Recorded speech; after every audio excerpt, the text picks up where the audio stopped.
Hi, I'm Roxie. I started Nexus Enterprises a year ago, so I'm pretty brand new to the whole owning a business perspective. So I'm also not getting, there we go. So I'll start this way. So a snow globe is representative of what I do and who I am. I find the journey to clarity fascinating. When a snow globe is disturbed or turned upside down, it's beautiful, as each piece is like an idea, a perspective, an opportunity. So this is exciting to me and or overwhelming.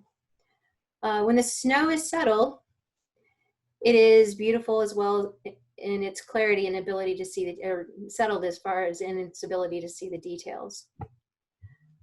It is also the opportunity to take an action, the excitement of growth and what's new and to delight isn't possible without first disturbing the snow globe.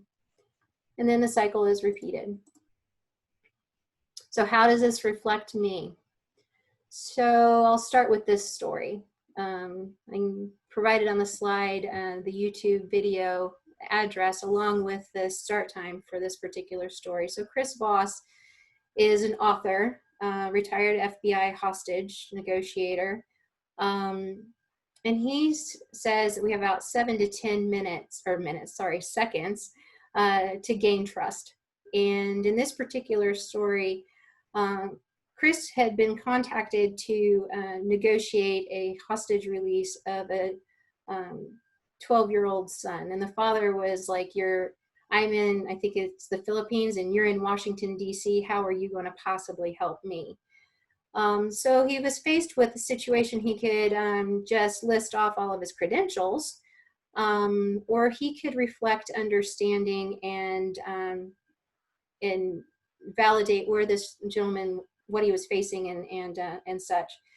So in those 7 seconds, he validated what the father was facing, told him about the hostage techniques, if you will, assured him that they were not harming their hostages, and that if the father did everything that Chris told him to do, then his son would be released by Friday evening or Saturday morning, because this particular country's hostage takers were more interested in partying on Saturday night than managing their folks. So in a few short seconds, shorter than I just stammered, Chris was able to assure the father, and the results were given. So I share that because I can tell you I have 18 years of public sector procurement experience. I have sourced, negotiated, and managed contracts with millions of dollars of impact.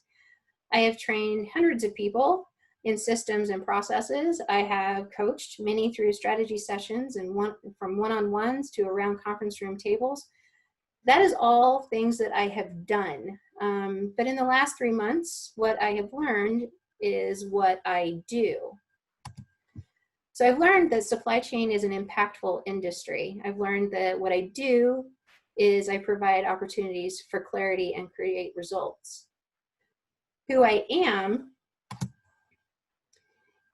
is that I do this with a focus on making the clarifying journey one of empowerment and mutual benefit. That's very important to me. I have learned that collaboration is not only a cool word, but an invigorating force multiplier. My world is expression is allowed, authenticity is expected, and magnificence is known.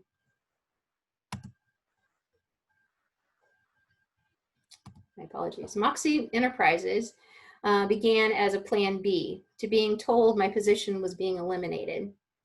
Friends, colleagues, and even suppliers told me to go out on my own, that I have something to offer.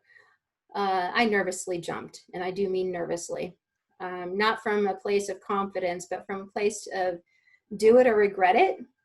And by all means, just trust the people who believe in me. MXY is an abbreviation of a mashup word. Two of my favorite words are moxie and authenticity. So moxie is facing things with courage. Authenticity is being genuine. So I matched those together and I came up with moxenticity, which I think is a fun word. But it was too long for an email address or a business card, so I went with the abbreviated version of MXY.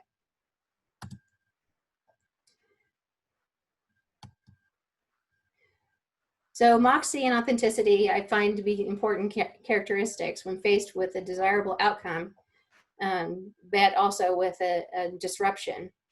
Whether I'm asked to acquire a commodity or service, when I'm asked to coach someone through a professional life transition, when asked to train someone on a new position process, the first moment is the disturbance. Everything getting turned upside down. Suddenly there are all sorts of perspectives and objectives, processes and possibilities, and frankly, opinions to take into consideration. This is the potential where overwhelm can be experienced, the temptation to stop progress. Instead, I take this opportunity to listen. I listen to the subject matter expert as they describe what it is that's needed. I listen to the concerns and their desires. I listen to the perspectives. So you may be expecting me to say, at this point, then I provide a result. It would be premature to do so, in my opinion. So instead, I take the time to ask questions based upon what I have heard said both verbally and non-verbally. Again, going back to Chris Voss for a second, tactical empathy is understanding the feelings and mindset of another in the moment and also hearing what is behind those feelings so you increase your influence in all the moments that follow. My desire, whether in negotiations, in training, or in procuring, is to understand. Not only understand the objectives, but understand the person, how do they see and desire this to unfold? How can I best leave them empowered after our engagement ends? A favorite compliment I have received is that when you leave Roxie's presence, you feel loved. This is special to me because it came from an unlikely source, a supervisor. My favorite experience is seeing someone's aha moment when they realize their own greatness within their abilities. So the next phase of my process is what I call crack the code. As the pieces are settling, I need to codify all that I have learned, all that I have seen, so that it can be applied efficiently, transferred effectively, utilized in a meaningful way. Here's where pieces start to sort and converge and settle. All those steps and processes to procurement are now acts of precision and manageable. All those perspectives during negotiations or conflict management are now meaningful dialogue, collaboration toward a mutual beneficial outcome. All those unknowns to get to the desired life experience are now pathways of discovery and exploration. All those years of wisdom and experience become the knowledge transferred and avoided gap in productivity. I began my Nexus journey somewhat embarrassed because I didn't necessarily have a social impact platform. What I've learned through each of you and other circumstances in these last 3 months is that I have an impact foundation to build upon. I have been exposed to building talent pipelines, saving millions through supplier performance management, creating efficiencies through negotiated contracts, and the necessity of prepared, competent talent to innovate from existing perspectives. So what do?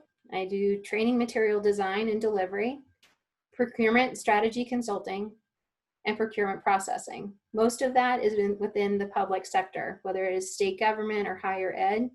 And my fingers are crossed that I'll embark into the K through 12 arena soon. So I'll close with this. Whatever is being faced, pivoting your business model or navigating a personal transition, practice is stretching into discomfort to get to the comfort of mastery. May you continue to delight in your disruptions. So instead of asking if there are any questions, I have one for you. Where are your current disruptions, and how may your Nexus family collaborate you through them?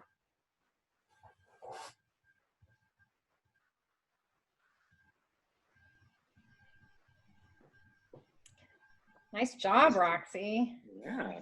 I probably know Roxie more than anyone else on this call, and she's been, I smiled when you said that Roxie makes you feel loved when she leaves, because I've experienced that, and you are a very calm and patient person that helps people think through things, and I think that you will do a lot of great work as you continue to move forward with your business.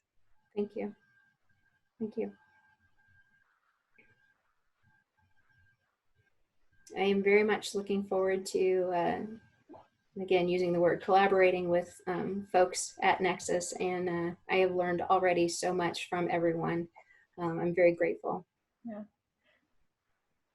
We should talk more about figuring out more collective purchasing discounts and stuff. How, as a Nexus community, and maybe engaging with some other like-minded spaces. I know I speak a lot with the Speakeasy and Launch Indie. You know, I'm sure the bigger that group, the more leverage you have in purchasing, that we could get some other like-minded organizations and see where we could go with that.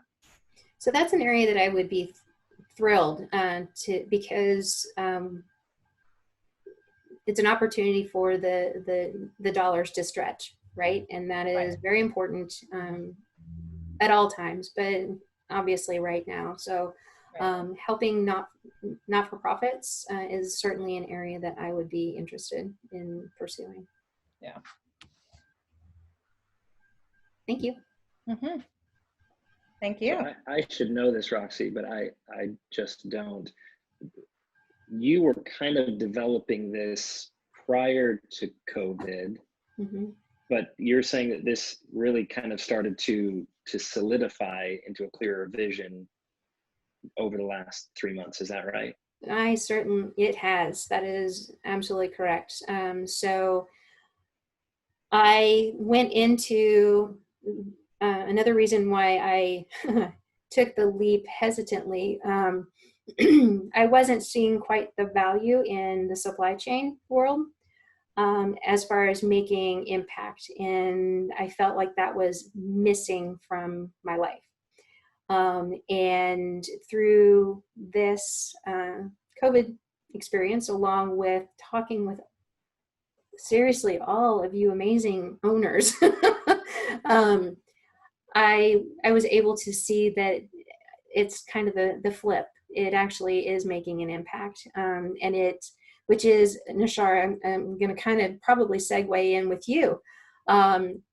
This poor lady has had me fangirling over her for all of this time. I have been so looking forward to hearing the story of Belief Coffee, because literally she is doing supply chain work and making a huge impact. So after listening and meeting all of you and seeing all of the tremendous work that's going on, it just really inspired me, triggered something, and I started dabbling in an idea of how to, well, I'll just use this as an example. So Playworks had to furlough a lot of folks, and I have public sector contacts who need talented labor. And I'm like, okay, so I've got labor, I've got need, but where's funding? And so now I'm going, okay, labor, need, throw a supplier in there who is going to, so the money can go need supplier to get product, but then it somehow can also go, supplier goes to talent. So funding can still go to talent, but talent can be volunteering at the need anyway. What I'm trying to express in a very poor way is, yes, Craig, it just like opened me up wide to all of these really interesting opportunities to link folks together. And I just finished a significant project, and now I'm just like, let me get my fingers into something that is like this, like what you all do. And so that's the next thing. Well, what you just described, I know you feel like you didn't say that well, but what you just described about knowing a need and knowing resource and being able to connect them, that's at the heart of Nexus. That's why we want a like-minded community to know each other, know what they do. So when I hear of something, whether it's a need or a resource, then not just me, but each one of you can say, hey, I know someone doing really great work, having social impact, and you guys should connect because that's your source, or that's where your funding is going to come from, or that's, you know, a million different things. So. Yep. It's a good group. That's awesome. Yeah. Thank you. So what is the best, if we have a need or a desire to collaborate, what is the best way to get that out? Are you talking in general, or to talk about collaborating in general, Aisha? Actually, specifically with the Nexus community. Okay. You know, we tried to launch I can't even remember what it's called now. Terry, what is it called? The chat room thing. The Slack channel. Slack channel, yeah, which I wouldn't say went very well, but so that's a good question, Aisha. You know, part of our hope with the show and tells was people would just start to meet each other and learn a little bit more about their businesses. But I guess if you have a specific topical area, maybe we can somehow, if you let me know, I can help get the word out or help connect you to some of the right people. I mean, I don't know. I'll take any ideas that people have on how to foster that. Okay, yeah, that would be great. Okay. So one of the things in the course of talking with everyone was a mastermind program, and such was a desired feature, if you will. So that is something that we can talk about, Robin, and perhaps get organized and such for everyone to come together to discuss how they face certain topics and such. Okay.